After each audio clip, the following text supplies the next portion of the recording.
tayo magtanim ng mangrove or bakawan. At ang target natin ay mga local government units ng mga barangay at saka most especially ang mga organizations at ang mga kabataan. Itong araw na ito, ang magtatanim ay ang grupo ng Ginaro Kababali, mga taga-iba ito, mga kabataan ng iba at mga taga-iba na nag-merge as one. At isa sa mga gusto nilang makatulong sa environment.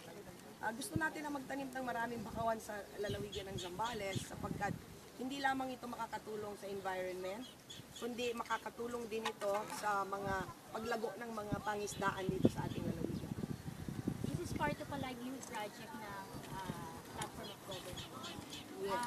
Ano po yung na-expect nyo after mga 5 years or ilang hektarya ito, papupuno pa ito ng bakawan?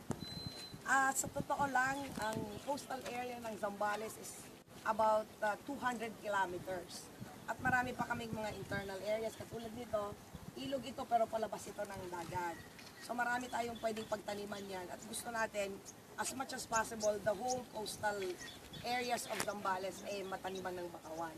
Tama ka na ito ay isang livelihood program kasi sinusuportahan ng ating gobyerno ang mga grupo na nagtatanim ng bakawan para ma-encourage ang lahat o sila na alagaan, hindi lamang magtanim kundi alagaan hanggang ito ay lumaki.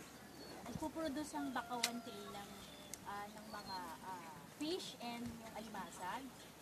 Do you have plans to continue this para sa mga fishermen? Yes, ito ay ginagawa din natin sa mga fisher folks on top of the other programs that we offer to the fisher folks. Kasi ang plano dito later on, lalo na sa ating mga fisher folks, ay gawin itong aqua silvi, a combination ng bakawan, ng fish pond, at saka ng tourist destination. Kasi gusto rin namin na ito ay isang paraan para ma-encourage din natin ang ibang mga turista na makita na green pala ang Zambales. At kung gusto nila, they want to commune with nature, they can always come to Zambales and visit and see the beauty of Zambales.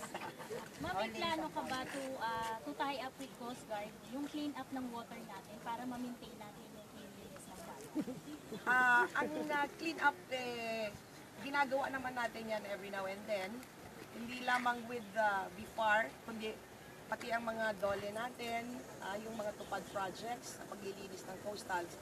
But ang ating national government ties up with the LGUs para sa paglilinis ng coastal areas. Kat, baka magalit si Mary. Napasok